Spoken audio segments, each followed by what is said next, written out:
Hi, everyone, and welcome to our conversation around logistics readiness in the Western Hemisphere. My name is Whitney Ennis. I'm the Vice President of Marketing here at Trailer Bridge. And today I'm joined by three of my colleagues from all around the world. So we've brought everybody in for you. I have Chris Goss, our Vice President of Government and Projects, who's located here in Jacksonville, Florida, along with myself, as well as Jacob Vengen, from our Vice President of the Caribbean from San Juan, Puerto Rico. And then coming to us all the way from Frankfurt, Germany, is the Director of Trailer Bridge Europe, Jason Trubenbach. And thank you guys for joining me today. It's great to be here. Thank you. Thanks for having us. I know it's a little bit warmer for you in Puerto Rico, Jacob, than the rest of us. So we'll take your sunshine while we have it. We have a lot to cover today. The national security strategy has really put the Western Hemisphere front and center. It's something that we've been paying close attention to over the past few months. And we're also seeing that the commercial side is mirroring that, with a lot of manufacturers looking to bring their products closer to the U.S. consumer. Nearshoring is bringing new manufacturing plants into Puerto Rico as well as the DR. But today's conversation, we're really going to lean into what deployment and sustainment looks like in the Western Hemisphere when it comes to military missions and the important key component that commercial partnerships play in ensuring readiness in the region. And so I'm looking forward to the discussion. But before we dive in, I want to make sure that I remind our audience that you have the opportunity to drop a question into our chat. And we will try to get to that either throughout the conversation or at the end.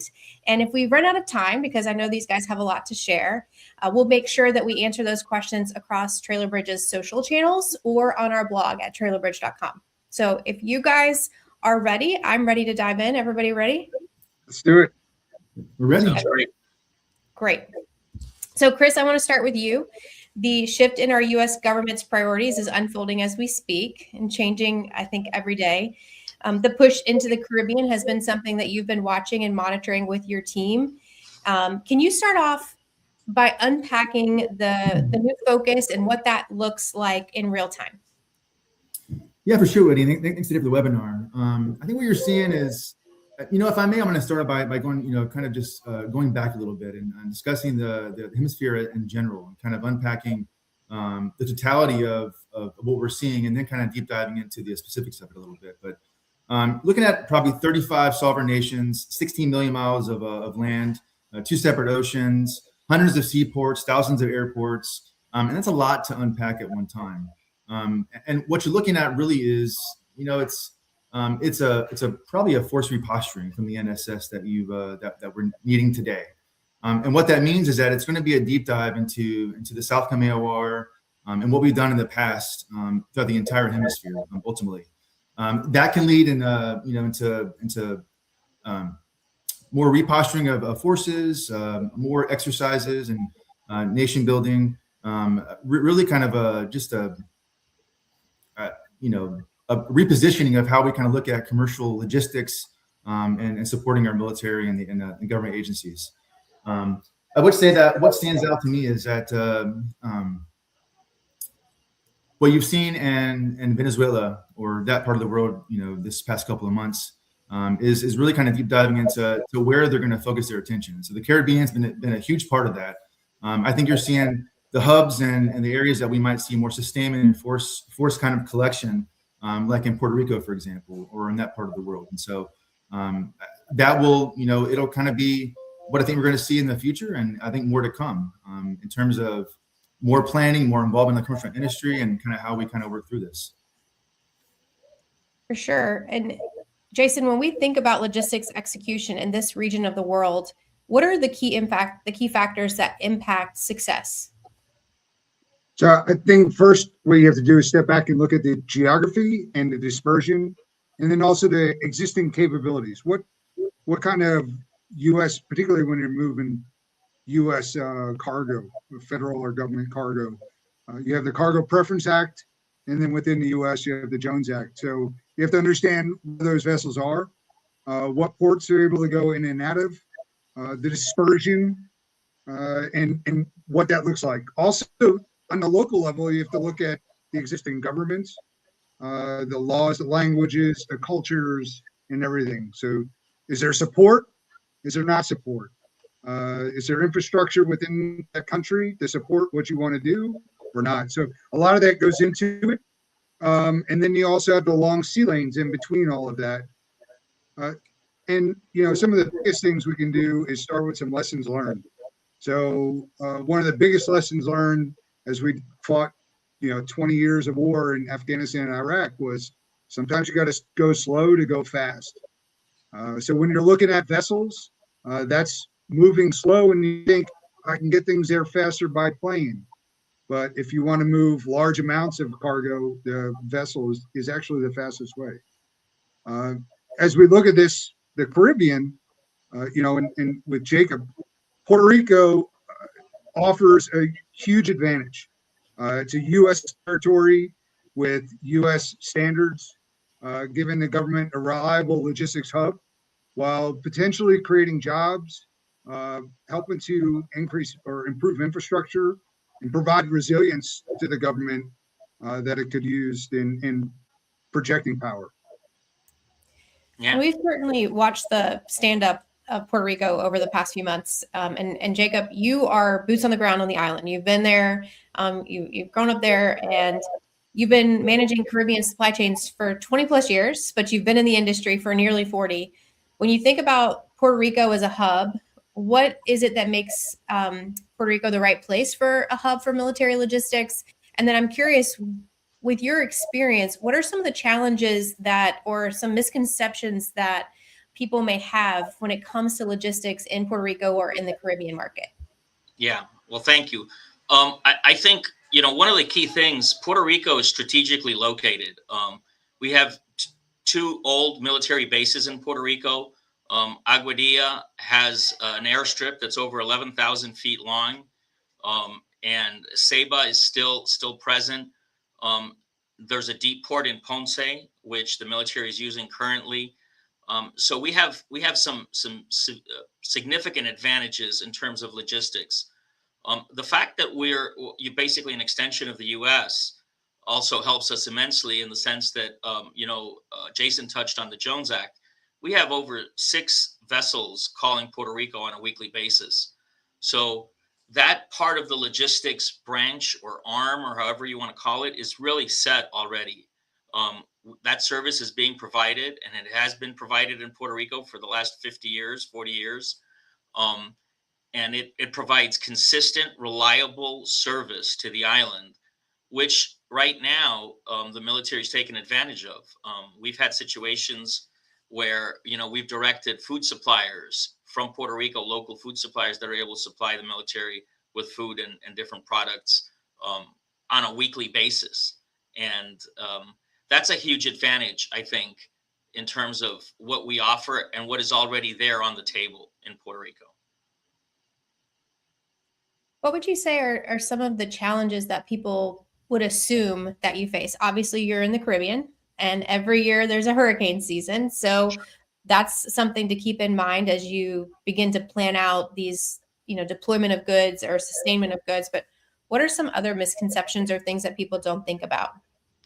Yeah, I mean, you talk about the hurricane. I think, obviously Maria that hit in 2017, Cat 5 hurricane, took us a long time. I'd say probably 8 or 10 months to get out of that. But I think the island is so much better prepared now. Just even the shipping companies, we all have redundancy plans in place. We all have backups in place. We have extra fuel. We have, sat phones now where back then at that moment in time, we didn't. So we're a hop, skip, and a jump really away from the U.S. And then Puerto Rico also serves as a hub to the other islands in the Caribbean, right? Whether it's the British Virgin Islands or the U.S. Virgin Islands or some of the Leeward Islands. So we provide, there's a lot of goods flowing through Puerto Rico, international as well as domestic. But the domestic carriers provide that reliability and consistency that I think, the military obviously requires. Right. And I know when we were all talking about this in preparation for the call, we were talking about the importance of local knowledge. And Jason, can you lean into that a little bit? You've been doing military logistics your entire career, so you've seen this in different parts of the world. what is the benefit for, a contracting officer that's looking to go into a new part of the world like Puerto Rico to understand the lay of the land? Oh, wait, before you say anything else, let's make sure we take you off mute. You go Yeah. off mute. Yes. I just started that too, right before. I was testing you. So, Okay. what's important is that the folks doing logistics in these local areas are doing it every day. So they know where to go, where not to go. The impact you talked about, hurricanes coming through. They understand the impact of weather, where it could affect mudslides, road closures, and such.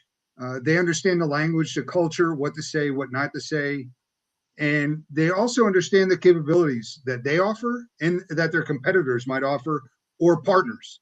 And so, these are really important when you're a military planner or government planner and you're looking to go somewhere new and need to understand. And it's really important to bring them in early to get that understanding of what the capabilities that are available and maybe know where those shallow draft areas are right outside the port so you don't run aground, or what kind of vessels you can bring into the port during what seasons, what tides and such. So there's a lot that the local community can offer. Jason, just to add to what you're saying, Chris, a while back was talking to us about one of the requirements that the military had here. And, it was basically from A to Z, fencing, food supplies, housing, cleaning supplies. And within probably 4 to 5 days, we were able to get vendors, suppliers, just because we are here, we're present on the island, and we're able to do that. We know the people. So I think, just adding to what you said, I think that's how quickly we can react and how quickly we can get information back. That's great too. If I go look at a place that I'm not located, I'm going to go into Google Maps, and not everybody's there, right? So, and you don't know what you're getting. So that's a great point, Jacob. Well, I mean, I think if we just pull this back to like a personal level, right? Whenever we are all considering like we're going somewhere new and what restaurant do we want to go to or what's cool to visit there, if you know somebody in that area, you're going to ask them first before you go to Google, right? Because they have the insider knowledge, and that's Right. what having that boots on the ground, and that's really where commercial relationships can support successful military missions, and what we're seeing in our experience here at Trailer Bridge. Jason, I want to stay with you for a second. How do transportation networks, you mentioned sea lane access, how does that influence the movement and sustainment of cargo within the Caribbean and the surrounding markets? I mean, we've talked a lot about Puerto Rico, but there's, like Jacob said, a lot of different islands. The Western Hemisphere is a big region, as Chris mentioned. So what is the influence there? Well, trade lanes are not a new phenomenon in the Caribbean. We've all seen Pirates of the Caribbean, right? So Yeah. it's seriously, there are established trade lanes. The vessels are going where the cargo needs to go. And so that can be a pro and a con. The pro is that there's availability of vessels, there's knowledge, and you can have some predictability. The challenge can be that if there's a vessel moving cargo along that route, there's a good chance it might be full and hard to get your cargo on there. But the key thing is that it brings is knowledge, understanding of capabilities as they exist, and then from that you can identify your gaps. So if you're going to a place that doesn't have trade lanes or a regular service, that okay, that's a place it's going to cost a little more money because we have to put something in service that isn't being offset by commercial cargo. Good feedback. Now, Jason, I mentioned your background, but Chris, you also have all of your background is military government. You started in the U.S. Army as a civilian, went over to commercial. So you've seen both sides of the coin. How does Puerto Rico's train lane support steady state and surge operations? We've kind of seen everything build up, as we look to the future, we expect more. What is the role that does the train lane support there? Yeah, so it's kind of been alluded to already, but I think that, essentially, Puerto Rico is primed to support the military and the government agencies from beginning to end, right? From the mainland support, procurement of goods and the access to carriers that can carry it all the way to the island, and then processing it, right? So Jacob mentioned the seaport access, right? San Juan moves a lot of goods through that port. And then having the ability to have deep water access as well in Ponce, which supports the military 100%. That's really a good thing, I think. Chris, and to add to what you said, after the hurricane, we learned a valuable lesson how important a ro-ro vessel is to have in Puerto Rico, where you need to bring in trucks and things that basically are oversized with the weekly ro-ro sailing into Puerto Rico, we're able to provide the military with probably 75-80% of what they need on a weekly basis. So that's important. That's key.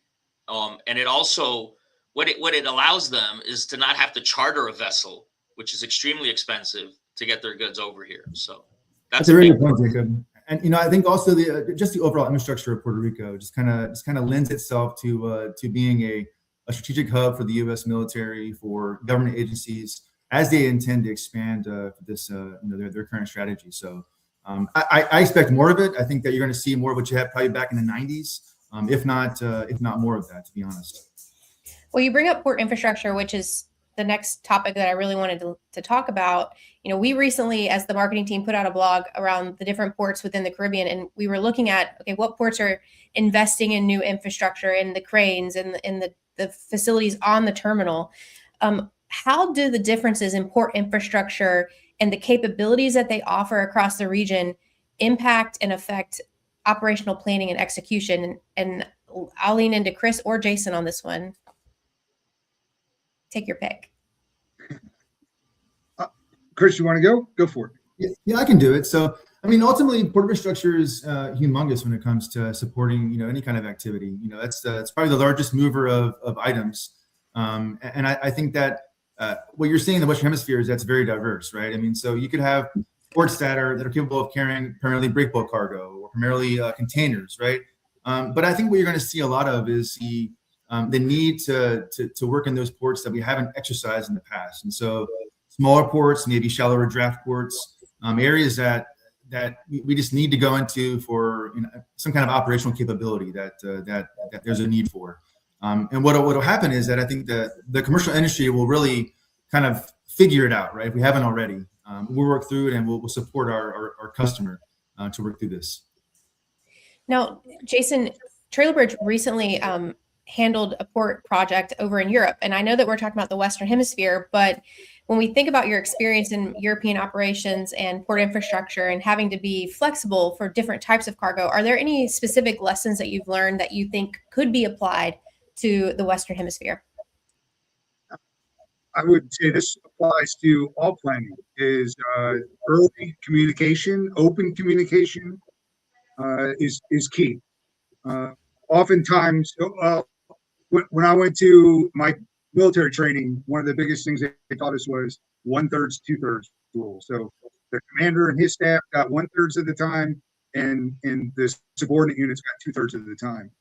And now on the industry side, I commonly ask my government colleagues, so if your commander gets 1/3 and you get 2/3, how much time do we get? And the answer is you don't, right? We come to you once we have the requirement already defined. We know what we want, and here it is. Do it this way. And it's not clear to us exactly what they're trying to achieve. Mm-hmm. And so we don't have time to influence it or help come back with some alternatives.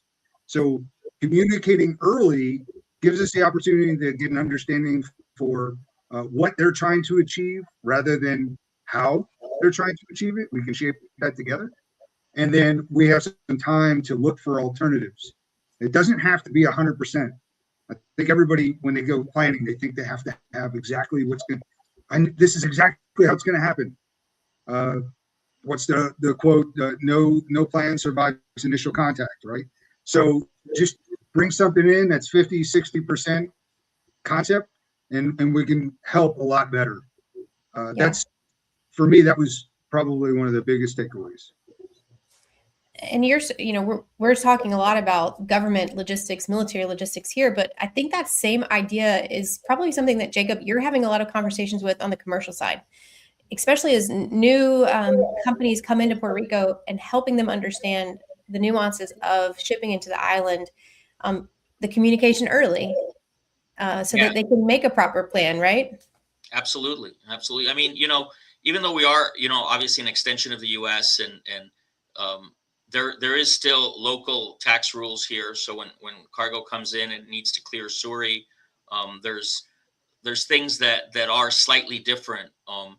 And the economy in Puerto Rico right now really thrives on pharmaceuticals, construction, the construction industry, and I think the second part of this year, there's some serious plans for some expansion of hotels, pharmaceuticals. Some pharmaceuticals here locally on the island are expanding as well, putting in millions of dollars for expansions, and that obviously stimulates jobs and does a good thing for our economy.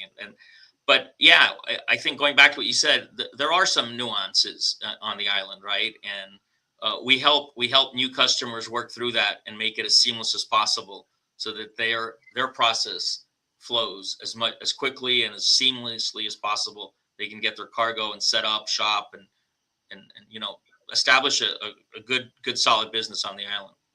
For sure. I mean, we are service providers, and that's the goal that we want to make it happen for them, which is our tagline, our slogan here at Trailer Bridge. Whenever we've talked a lot about all the positives, but every situation has its challenges. And so, Chris, I want to lean into you.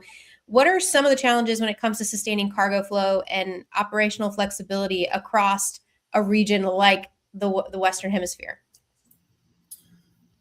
Yeah, Whitney, I think that Jason mentioned it before, but I think the first piece from as a government-specific kind of operator, right? It's information, it's visibility of cargo, it's understanding what the customer wants to do. That can be a challenge sometimes. I think that's it's not inherently logistics that's the issue, but understanding what we're supposed to be doing and how long, for example, right? And so we don't always know those details, and that becomes an issue. So visibility of cargo, visibility of movement. Understanding where they want to go, how far they want to go, changing requirements, things like that.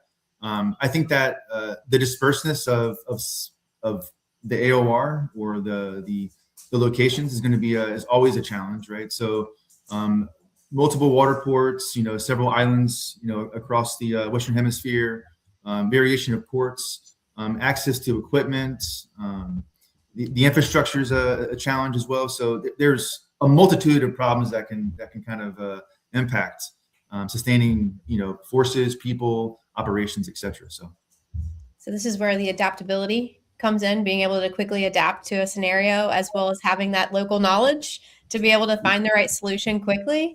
I think we've all learned that on both sides of the house, private and public. We talk about the collaboration of the commercial industry for the government industry. We talked about the importance of communication in that collaboration. What are some other qualities of good, successful collaboration that supports readiness and contingency operations from your perspective? Jason, if you want to start off, and then we can kind of jump around it. I'm sure all three of you have great examples.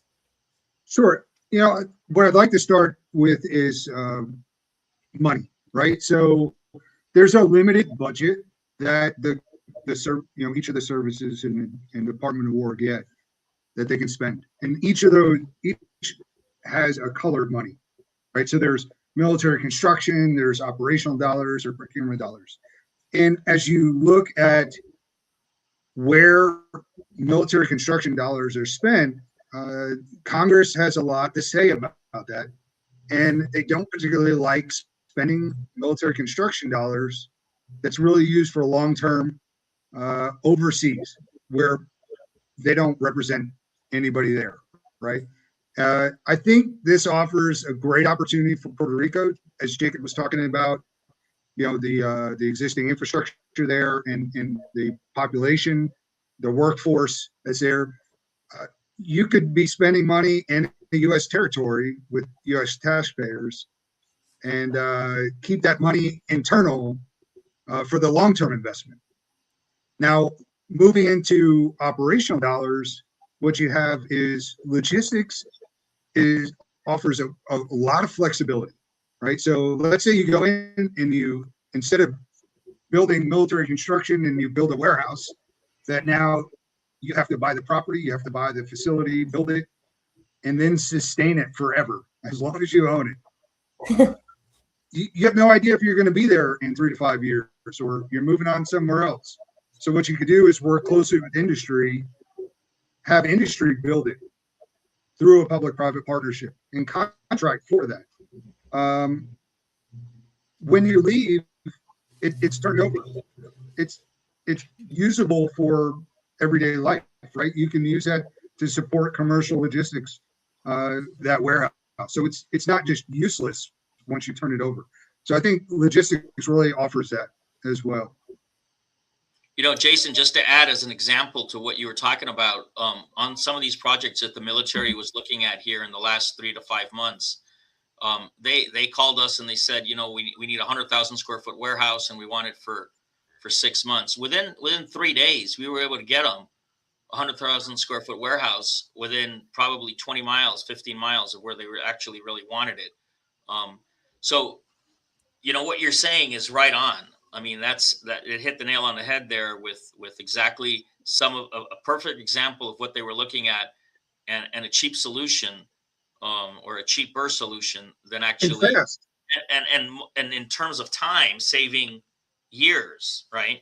Absolutely. That's a good point, Jacob. I mean, you know, it's one of the things that you're both kind of alluding to it a little bit here, but it's communication, right? It's understanding, you know, it's just having that conversation, right? I think that the challenge we've always seen is how do we have that conversation, you know, and still maintain an ethical, you know, distance with our customer.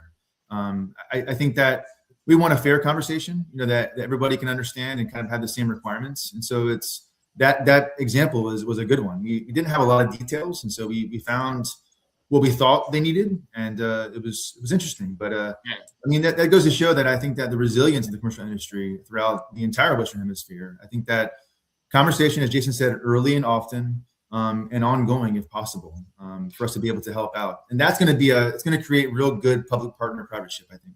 You know, one of the other advantages of Puerto Rico, and I look back on this, is, you know, years ago, and when I say years ago, maybe 25, 30 years ago, we were very highly immersed in the pharmaceutical industry. We still are. I mean, there's still Johnson & Johnson, Merck Sharp & Dohme, Abbott, Pfizer, they're all still here. Smaller numbers, maybe instead of 5 plants, they have 2 or 3. But the workforce in Puerto Rico is very highly trained. And that also helps significantly when you're trying to get things accomplished quickly and efficiently. So I think, you know, when you have a very highly trained workforce, intelligent, they know how to work well, quickly.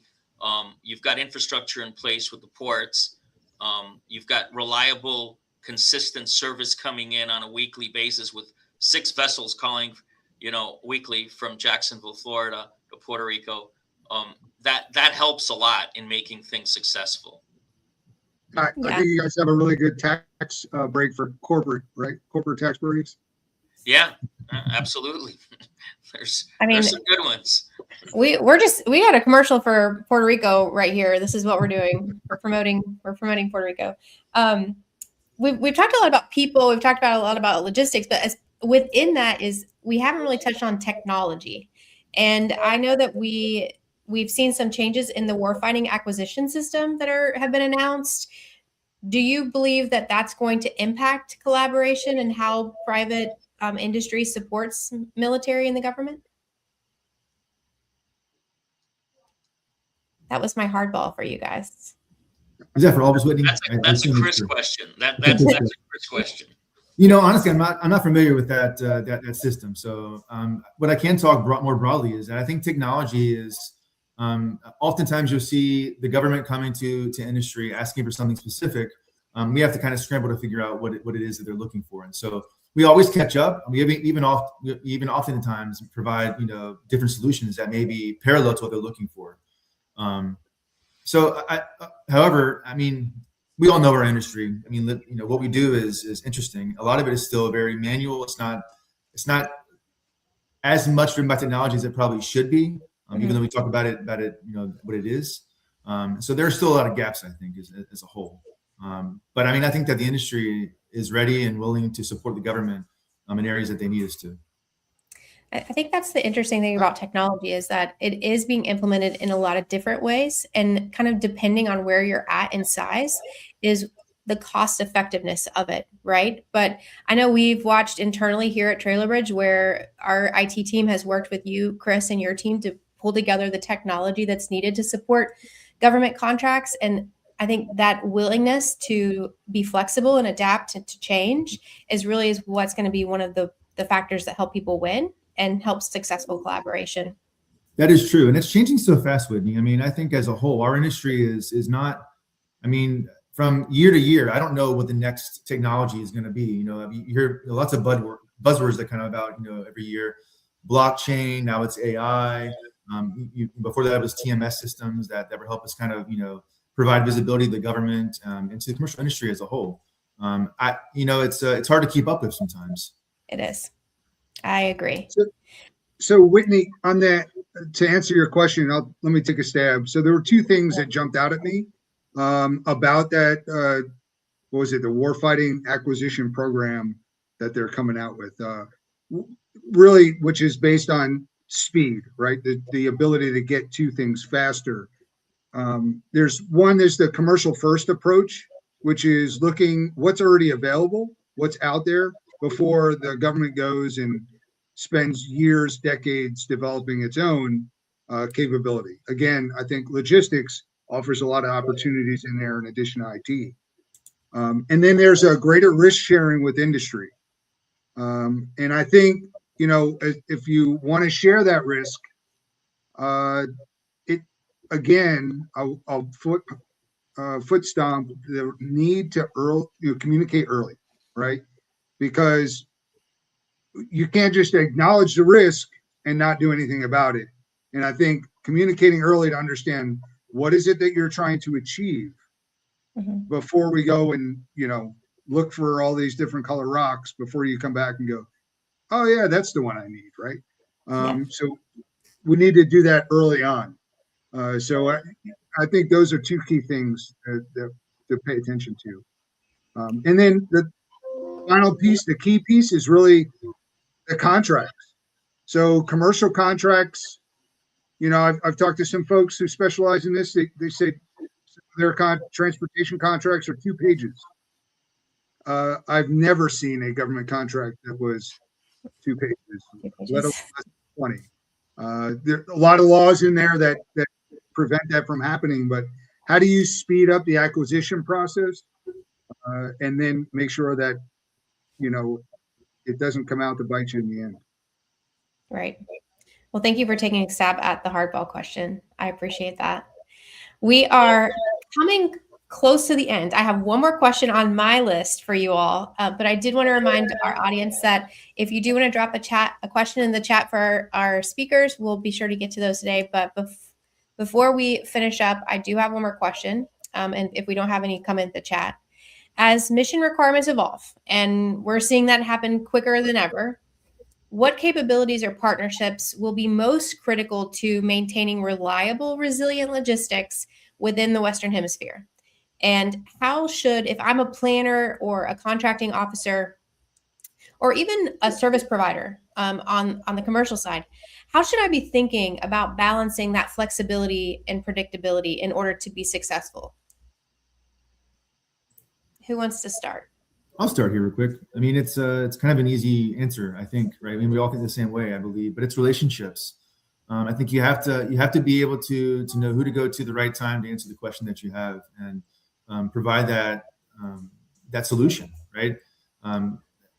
But without relationships, I mean, you can't get much done in our industry, unfortunately. So I'm not sure that one company or one person can really kind of do that. So I think as the government or any commercial entity decides to operate, you know, further in the Western Hemisphere, you have to know who to go to and how to get the solution you're looking for, essentially. Yeah. And to add to what Chris is saying, I think, you know, it goes back to that second or third question you had of having actually boots on the ground. Our office here in Puerto Rico and provides options, right?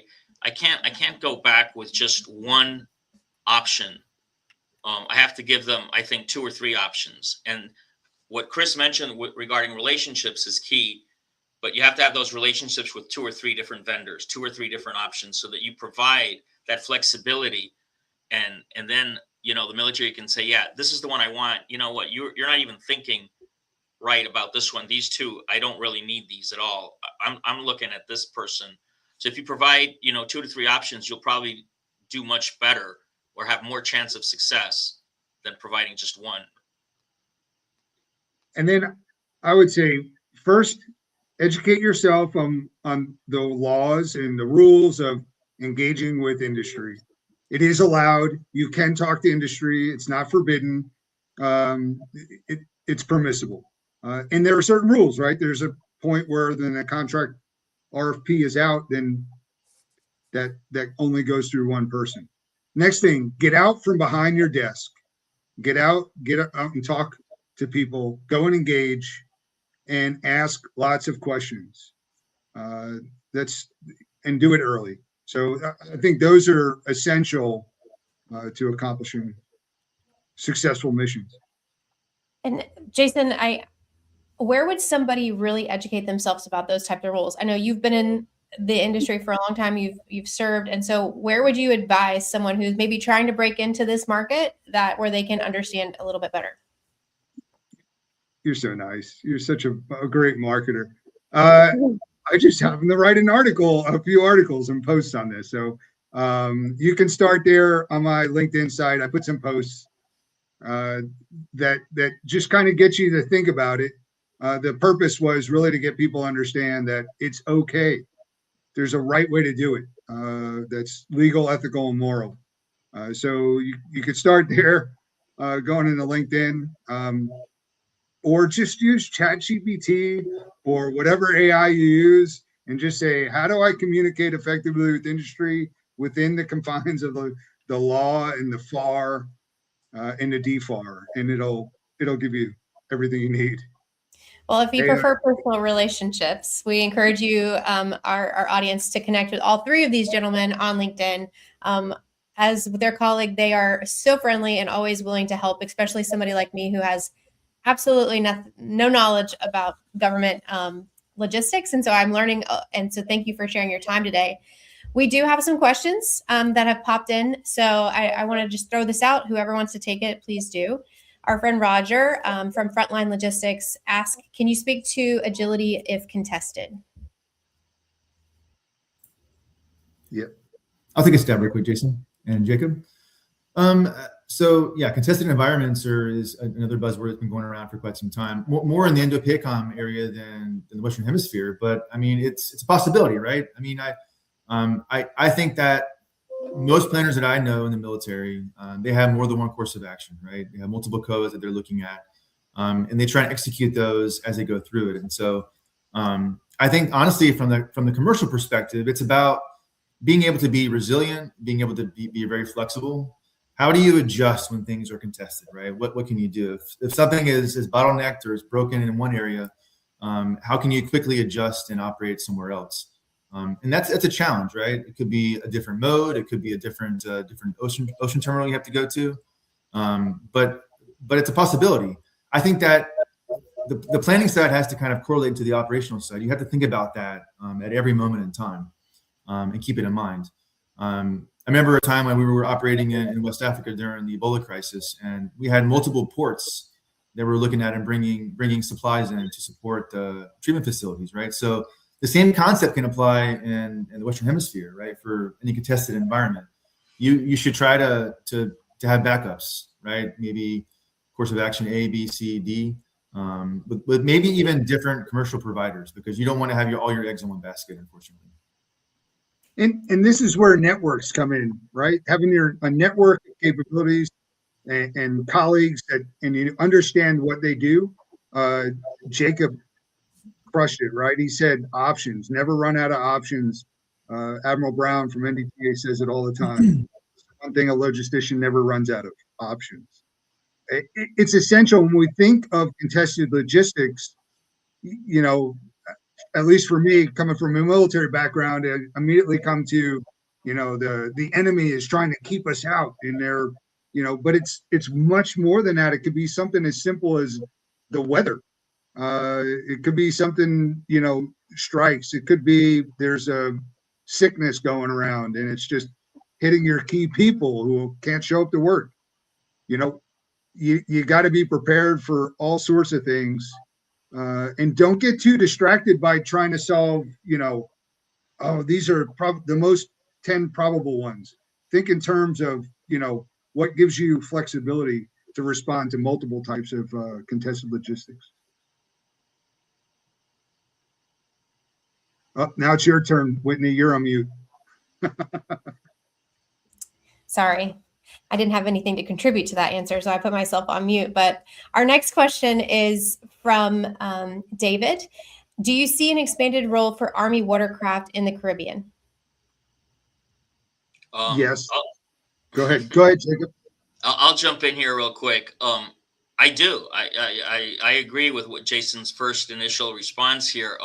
And I think the reason for that is numerous. I think over the last 3 or 4 months, the supply chain has been consistent and reliable. They've been able to get fuel, food, supplies, et cetera, on a consistent basis. So once you have that kind of history, and the fact that, they're an aircraft carriers in the Caribbean, there's a couple destroyer vessels. I mean, there's certainly military presence here, and they've been well received, and they've gotten what they needed. So I think in that regard, if they decide to stay, then I see it expanding. Yes. So caveat, I do have a bias on this. I'll say that up front. But I definitely see a use for Army watercraft or the Navy's watercraft as well. And so as we talked about all of these networks of commercial lanes that are trade lanes that are moving cargo around, those are going to deep water ports. They're going to well-established areas, key nodes that will be your key supply lines and where you'll set up a logistics hub nearby. But when you look at military operations, either you're going to go into an area that doesn't really have great port capability, or you're going to go into a place that has degraded port capabilities. Case in point, wasn't even a war, but Haiti in 2010 or 11 was, the crane had come down and knocked out the port. Like they had to use a barge to create a terminal for the vessels to come in. Army watercraft can give you the capability of distributing to smaller nodes, so a hub and spoke type activity. Jason, it's funny. It was my first thoughts as well. So talking about Haiti in 2010, I was actually on Army watercraft with the U.S. military going to Haiti, and so it's very useful. I think there's definitely a reason to have an expanded role, or a role in general, right? It's part of that planning process. I think that it's got a craft like that, watercraft of those sorts, have a place in the process, and I think that we should definitely look at where we can use them. Shallower draft areas, areas that have no infrastructure, and that's all over the hemisphere. So that's a great question, David. I appreciate that. We love the questions, and the discussion is so good, and we definitely are pushing up against our time. We do have one more question coming from Cheyenne. What's the risk of MSC taking control of TB assets in support of Southcom deployment, and how would TB be impacted? So Chris, I don't know if you want to take this one. I can take that one for sure. We love Cheyenne's question. Always great to hear you, Cheyenne. Honestly, I mean, so first of all, if MSC takes our vessels for Southcom, something really bad has happened. So that's the first point, right? If it does happen, though, I mean, we're happy to help. It's a contract that we're a part of. It'd probably be a mixture of MSC and U.S. Transcom, but I do believe that it'll be for a need for sure. And so, what are the risks? I mean, the risks are that we're not going to be able to support the commercial customer, right? That's going to be the biggest risk, I think, and that will impact Puerto Rico, the Caribbean in general.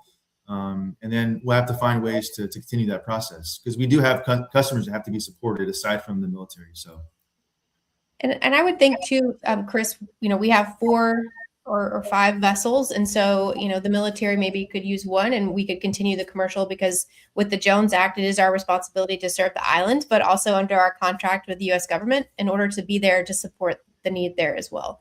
But great question, Cheyenne. Thank you for taking that one. Well, listen, we thank you so much for your time. We've gone like 48 minutes or so, having such great discussion about what's happening in the world of logistics related to government and commercial. I would encourage you, if you are a viewer and you want to learn more about Trailer Bridge and what our capabilities are, or the contracts that we're currently sitting on with the government and partnering with individuals to service all around the globe, you can learn more at trailerbridge.co/gov, or you can just scan the QR code. If you want to reach out to the team, you can email them at gov@trailerbridge.com. Also, feel free to connect with any 3 of these on LinkedIn, whether you need us for government support, or if you're looking for a commercial partner in the Caribbean, we're there for you as well. And Chris and Jason, you guys will be over at Combat Engineer Logistics in early February. So you'll be there at the trade show, available to answer questions and talk shop a little bit more about all of these things that we talked about, as well as a lot more. So this is just the first discussion in a series that we plan this year to talk about the government's national security strategy and how that impacts logistics all around the world. And so we hope that if you joined us for today's conversation, that we'll see you again in the future at our next. And thank you so much for your time. Thank you, gentlemen. I really appreciate each one of you. And thank you guys for being here. Thank Have you. a good day, everyone. Thank you, Whitney. We appreciate it. Thank you very much.